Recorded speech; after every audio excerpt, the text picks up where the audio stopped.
দর্শক, রাজনীতিতে অনেক দিন থেকেই আওয়ামী লীগের কোনো কর্মকাণ্ড আমরা দেখছি না। আওয়ামী লীগ একেবারে স্তিমিত হয়ে আছে। আওয়ামী লীগের কোনো ঝটিকা মিছিল নেই, কোনো ধরনের কোনো কর্মকাণ্ড নেই। সামাজিক যোগাযোগ মাধ্যম ফেসবুকেও তারা কিছুটা চুপচাপ হয়ে গেছে। নির্বাচন এগিয়ে আসছে, নির্বাচন নিয়ে একমাত্র শেখ হাসিনার একটা বার্তা নিয়ে আমরা আনন্দবাজারের একটা রিপোর্ট হতে দেখেছিলাম। আনন্দবাজার রিপোর্ট করেছিল যে শেখ হাসিনা বার্তা দিয়েছেন নির্বাচন বয়কট এবং নির্বাচন প্রতিরোধের।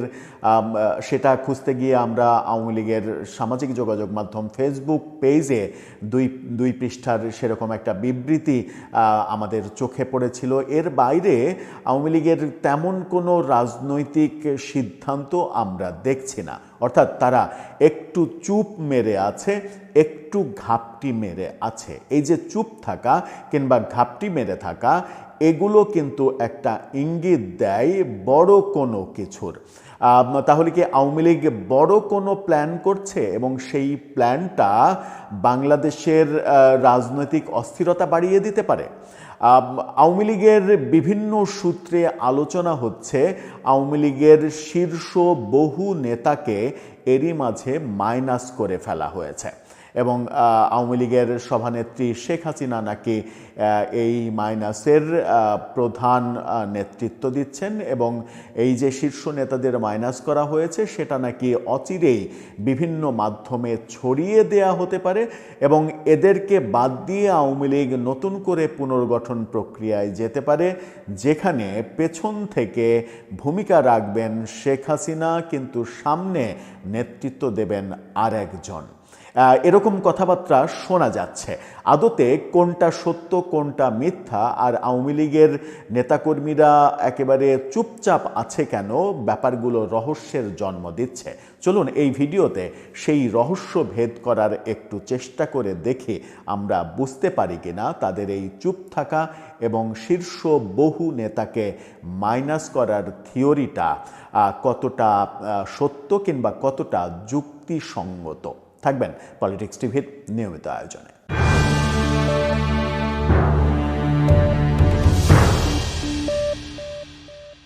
দর্শক, বলছিলাম আওয়ামী লীগের নেতাকর্মীরা চুপচাপ হয়ে আছে কেন? বিভিন্ন সূত্র বলছে আওয়ামী লীগের তৃণমূল একেবারে শীর্ষ নেতৃত্বকে জানিয়েছে যে মাঝপথের যে নেতৃত্ব, অর্থাৎ এমপি মন্ত্রী বড় বড় নেতা, সেই নেতৃত্বে আওয়ামী লীগ আসলে ধ্বংস হয়েছে। দল হিসেবে আওয়ামী লীগের অনেক বড় ক্ষতি হয়েছে। মূলত আওয়ামী লীগের এই 2009 থেকে 24 পর্যন্ত যারা 300 আসনে এমপি ছিলেন এবং যারা মন্ত্রিত্বের দায়িত্বে ছিলেন, তাদের বেশিরভাগের বিরুদ্ধেই অভিযোগ। তাদের অন্তত 80%-এর বিরুদ্ধে ব্যাপক অভিযোগ রয়েছে। আওয়ামী লীগের মানে এমনি অভিযোগ তো রয়েছেই, দুর্নীতি, টাকা মারা, টাকা বিদেশে পাঠানো, বিভিন্ন মন্ত্রীর কর্মকাণ্ড তো আমরা দেখছি এবং অনেকে জেলেও আছেন। অনেকের অনেক খবর তো আমরা গণমাধ্যমে দেখছি, অনেক কিছু বেরিয়ে আসছে, কিন্তু সেগুলো না, সেগুলো তো রাষ্ট্রীয় এবং বিচার বিভাগীয় ব্যাপার, আইন শৃঙ্খলা বাহিনীর ব্যাপার, সেগুলো বের করে আনা। কিন্তু আওয়ামী লীগের ভেতরেই এক ধরনের আলোচনা রয়েছে যে বিগত 15.5 বছরে যারা এমপি হয়েছেন, যারা মন্ত্রী হয়েছেন, তাদের বেশিরভাগই দলটাকে ধ্বংস করেছেন, রাজনৈতিক দল হিসেবে ধ্বংস করেছেন এবং বিভিন্ন দল থেকে, অন্য দল থেকে প্রতিক্রিয়াশীলদের মধ্য থেকে লোকজনকে এনে নিজেদের ভাই লীগ বড় করেছেন এবং ভাই লীগের পরিধি বড় করে একটা বলয় তৈরি করেছেন, যে বলয় নিয়ে তারা রাজনীতি করেছেন, যেখানে কিনা আওয়ামী লীগের অরিজিনাল যারা তৃণমূলের যারা নেতাকর্মী, তারা নানাভাবে আওয়ামী লীগের এমপি মন্ত্রীদের দ্বারাই নিষ্পেষিত হয়েছেন, নিপীড়িত হয়েছেন, জেল জুলুমের শিকার হয়েছেন। তারা ক্ষমতায় থাকাকালীনই এক ধরনের বিরোধী দলের মতো তাদের অবস্থা হয়েছিল এবং এই অবস্থার কারণে দায়ী করা হয় আওয়ামী লীগের তৎকালীন এমপি মন্ত্রীদের এবং শীর্ষ নেতাদের। এই আলোচনার মাঝে মানে একটা যে আলোচনা দিয়ে শুরু করলাম যে আওয়ামী লীগের এই যে ঝটিকা মিছিল, হঠাৎ করে কিছুদিন আগে পর্যন্ত তারা এই যে ঝটিকা মিছিল করছিল, এটা করছিল, ওটা করছিল, এগুলো সম্পূর্ণই এখন দেখছি একেবারে চুপচাপ, তারা চুপ মেরে আছে। এটার কারণ কি? এটার কারণ কি এটা যে তারা চুপ মেরে আছে, এই চুপ থাকা কিংবা নীরবতা অনেক বড় একটা বিস্ফোরণের ইঙ্গিত দেয়। ব্যাপারটা কি সেরকম যে তারা বড় কিছুর প্রস্তুতি নিচ্ছে, নাকি তৃণমূল আদতে ত্যক্ত বিরক্ত হয়ে গেছে ওই মাঝপথের নেতাদের বিভিন্ন ইনস্ট্রাকশনে এই ঝটিকা মিছিল, এটা করা ওটা করা, সেই করতে গিয়ে বারবার গ্রেপ্তার হয়েছেন, জেলে গিয়েছেন, জেল থেকে জামিন পাওয়ার জন্য তার পেছনে যে টাকাটা খরচ করা দরকার সেই টাকাটা খরচ করার কোনো লোক পাওয়া যায়নি। গরিব অর্থনীতি যাদের, তারা হিমশিম খেয়েছে এই ব্যাপারগুলো মোকাবেলা করতে। এরকম কারণে তৃণমূল আসলে এক ধরনের শীর্ষ কমান্ডকে জানিয়েই দিয়েছে যে আমরা এই ধরনের হঠকারী ঝটিকা মিছিল এই জাতীয় মানে কর্মকাণ্ডে যেতে চাই না যেখানে আমাদের প্রাণের শঙ্কা রয়েছে। এরকম কি হতে পারে, নাকি তারা সত্যিকার অর্থে বড় কোনো কিছুর প্রস্তুতি নিচ্ছে, যেটা নির্বাচন এগিয়ে আসছে, নির্বাচন প্রতিরোধের ঘোষণা যেটা শেখ হাসিনা দিয়েছেন বলে আনন্দবাজার নিশ্চিত করেছে। আমরাও তাদের সামাজিক যোগাযোগ মাধ্যমে তাদের বিবৃতি খুঁজে পেয়েছি, 2 পৃষ্ঠার বিবৃতি, যেখানে তারা নির্বাচন বর্জন এবং নির্বাচন প্রতিরোধের ডাক দিচ্ছে। সেটার কি তারা প্রস্তুতি নিচ্ছে? এই দুটো প্রশ্নের সমাধানটা আমার জানা নেই। দর্শক, আপনার জানা থাকলে আপনি জানাতে পারেন। আরেকটা বড় ব্যাপার সেটা হচ্ছে যে আরেকটা খবর কানাঘোষা হচ্ছে এবং 2-4 জায়গায় আলোচনা হতে দেখছি। সেই আলোচনাটা খুবই গুরুত্বপূর্ণ আওয়ামী লীগের জন্য। সেটা হচ্ছে যে আওয়ামী লীগের শীর্ষ নেতৃত্ব সিদ্ধান্ত নিয়েছে অন্তত 2.5 শতাধিক আওয়ামী লীগের শীর্ষ নেতাকে সরিয়ে দেওয়ার। অর্থাৎ তাদের নেতাগিরি এবং তাদের নেতাগিরির জন্য আওয়ামী লীগের যে দল হিসেবে আওয়ামী লীগের যে ক্ষতি হয়েছে, সরকার হিসেবে আওয়ামী লীগ করেছে তো সরকারের শেখ হাসিনার নেতৃত্বে যে প্রশাসন চালিয়েছে তাদের এক ধরনের ভুল, দোষ, অপরাধ, সেগুলো নিয়ে তো বিচার প্রক্রিয়া চলছে।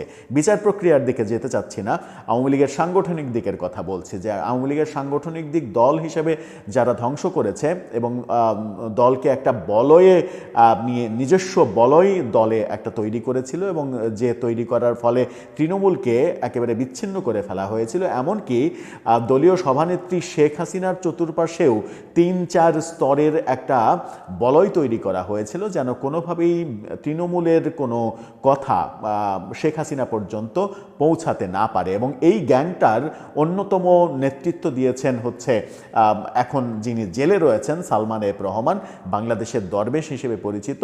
তাকে অনেকে অভিযোগ করেন, এর সঙ্গে আরও অনেককে অভিযোগ করেন। সেই কারণেই কানাঘুষা চলছে যে শেখ হাসিনা সিদ্ধান্ত নিয়েছেন অন্তত 2.5 শতাধিক এরকম শীর্ষ নেতাকে মাইনাস করার। তাদেরকে মাইনাস করে আগামীর আওয়ামী লীগ চলবে এরকমটা শোনা যাচ্ছে কানাঘোষা। এবং তাদেরকে মাইনাস করে আগামীর আওয়ামী লীগ চলবে এবং আওয়ামী লীগ মানে 2-4টা জায়গা থেকে এরকমই ইনফরমেশনও পাচ্ছি যে আওয়ামী লীগের বিভিন্ন জায়গায় গোপনে নাকি কমিটি দেয়া হচ্ছে, আহ্বায়ক কমিটি দেওয়া হচ্ছে। সেটা বিশ্ববিদ্যালয়ে, স্থানীয় উপজেলা পর্যায়ে, ইউনিয়ন পর্যায়ে, যেগুলো প্রকাশ করা হচ্ছে না, তারা ইন্টারনালি সেই কমিটির সদস্যদের জানিয়ে দিচ্ছে। এবং এই কাজটা নাকি হচ্ছে আমেরিকা থেকে। অর্থাৎ এই কাজের নেতৃত্ব দিচ্ছেন শেখ হাসিনা পুত্র সজীব ওয়াজেদ জয়। এবং বিভিন্ন তথ্য, বিভিন্ন দিকের তথ্য যেগুলো শোনা যাচ্ছে, সেই তথ্য অনুযায়ী এটুকু ধারণা করা যেতে পারে যে আগামীর আওয়ামী লীগের নেতৃত্ব শেখ হাসিনা জয়ের উপরেই ছাড়ছেন। জয়ই আগামী নেতৃত্ব দেবেন এবং এই মুহূর্তে আওয়ামী লীগের যে বেসিক পরিচালনা কাঠামো, সেটা শেখ হাসিনা ব্যাক এন্ডে থেকে জয়কে দিয়ে বিভিন্ন কিছু করানোর চেষ্টা করছেন এবং জয় এটা নিয়ে তার মতো করে প্রস্তুতি নিচ্ছেন আগামীর আওয়ামী লীগকে পরিচালনা করার ক্ষেত্রে। কিন্তু সেই ক্ষেত্রে তো একটা বড় বাধা রয়েছেই, শেখ পরিবারের জন্য একটা বড় বাধা রয়েছে। সেই বড় বাধাটা হচ্ছে যে বাংলাদেশের আদালতে যে বিচার প্রক্রিয়া চলছে, বিচার প্রক্রিয়াকে উতরে গিয়ে জয় কতটা আওয়ামী লীগের হাল ধরতে পারবেন সেটা একটা বড় প্রসঙ্গ। আর শেখ হাসিনারই বা বাংলাদেশে ফেরা আদৌ সম্ভব হবে কিনা, যখন তার ঘাড়ের ওপরে মৃত্যুদণ্ডের যে সাজা, সেই মৃত্যুদণ্ডের সাজা মানে ঝুলছে, তখন তার দেশে ফেরাটা অনেক বেশি কঠিন হবে। হয়তো তার ওই দেশে ফেরাটা কঠিন হবে এই কারণেই আওয়ামী লীগের পরবর্তী নেতৃত্ব তিনি জয়ের কাছে ছাড়তে চাইছেন, এবং তাই এরকম আলোচনা চলছে যে আওয়ামী লীগের অন্তত শীর্ষ 250 থেকে 300 এরকম নেতা বাছাই করা হচ্ছে যারা দলের ক্ষতি করেছে এবং সরকারের ক্ষতি করেছে, তাদেরকে মাইনাস করে আগামীর আওয়ামী লীগ চলবে, যাদের মধ্যে শীর্ষে রয়েছেন আওয়ামী লীগের সাধারণ সম্পাদক ওবায়দুল কাদের নিজে। ওবায়দুল কাদের যে আওয়ামী লীগকে ধ্বংস করেছে, আওয়ামী লীগ সরকারকে ধ্বংস করেছে, মানে যারা ধ্বংস করেছে একা তো আর করেননি, যারা ধ্বংস করেছে তাদের মধ্যে অন্যতম ওবায়দুল কাদের তো অবশ্যই। সৈয়দ আশরাফের মতো একজন সৎ মানুষকে আওয়ামী লীগ সরিয়ে দিয়ে যখন ওবায়দুল কাদেরের মতো মানুষকে আওয়ামী লীগ তাদের সাধারণ সম্পাদক নির্বাচিত করেছিল, তখনই একটা বার্তা কিন্তু মানে মানুষ পেয়ে গিয়েছিল যে আওয়ামী লীগ আদতে কাদের নিয়ে পথ চলতে চায়। আওয়ামী লীগ আদতে সৈয়দ আশরাফের মতো একেবারে নীতিবান মানুষদের ওন করতে পারে না, কিন্তু ওবায়দুল কাদেরের মতো মানুষদের ওন করতে পারে, যারা হাতের ঘড়ির দাম কত লক্ষ টাকার ঘড়ি পড়ছেন সেই ব্যাপারগুলো শো করতে এবং ফটো সেশন করে।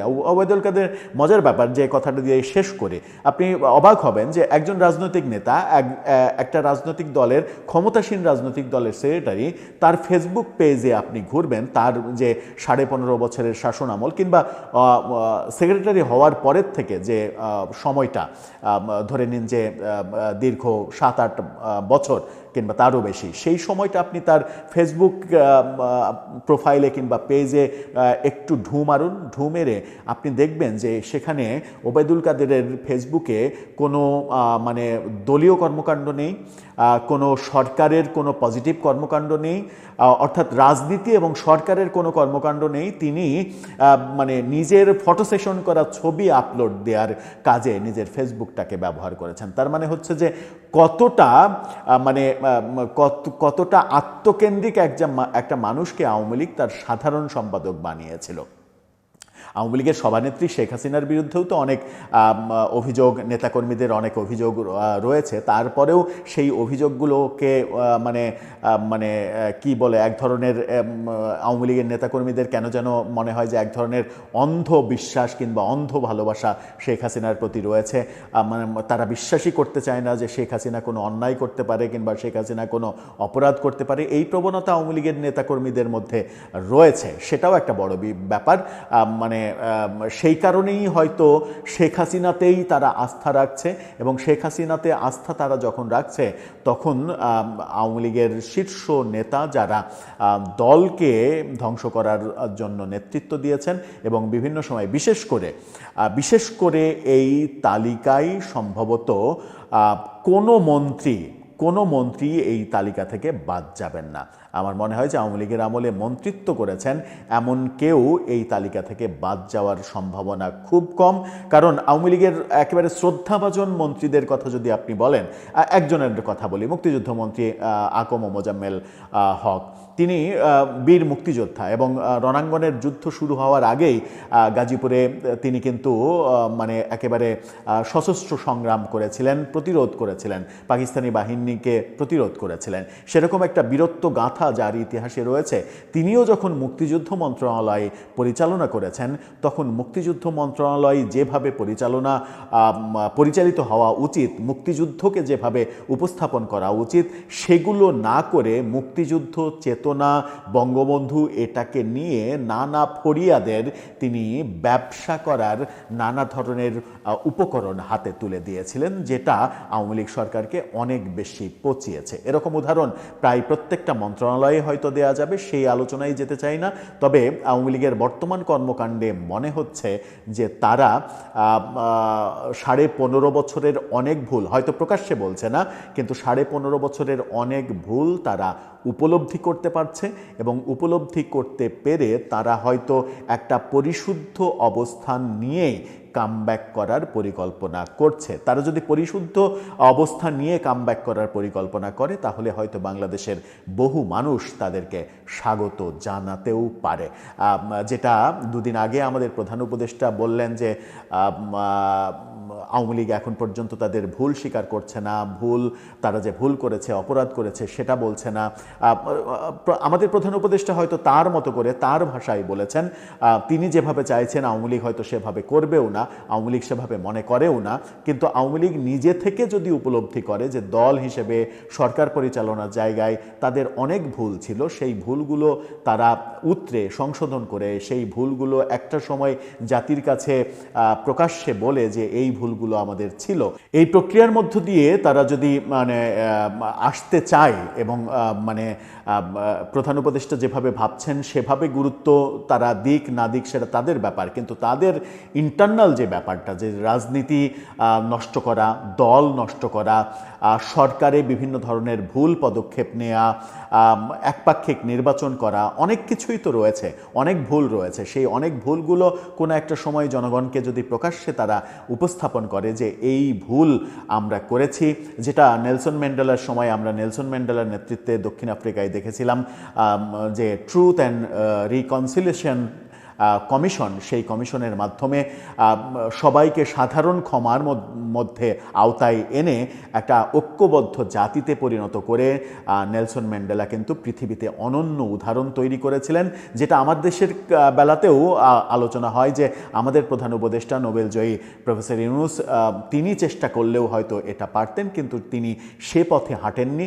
তিনি প্রচলিত পথেই হেঁটেছেন এবং হিংসা, বিদ্বেষ, এ না ও, ওকে বাদ দিয়ে ও, এই যে আমাদের ট্র্যাডিশন, আমাদের সংস্কৃতি, বিশেষ করে রাজনৈতিক সংস্কৃতি, সেই রাজনৈতিক সংস্কৃতির বাইরে তিনি যেতে চাননি কিংবা যেতে পারেননি, সেটা তার ব্যাপার। দর্শক, সব মিলিয়ে আপনার কি মনে হয় এই যে আওয়ামী লীগের চুপ থাকা এবং বিভিন্ন দিকে যে শোরগোলের কথা বলছি, যে শীর্ষ বহু নেতাকে মাইনাস করার যে প্রক্রিয়া শোনা যাচ্ছে, গুঞ্জন শোনা যাচ্ছে, এগুলো নিয়ে আপনার ভাবনা কি, আপনার অবস্থান কি, জানিয়ে লিখতে পারেন আমাদের কমেন্ট বক্সে।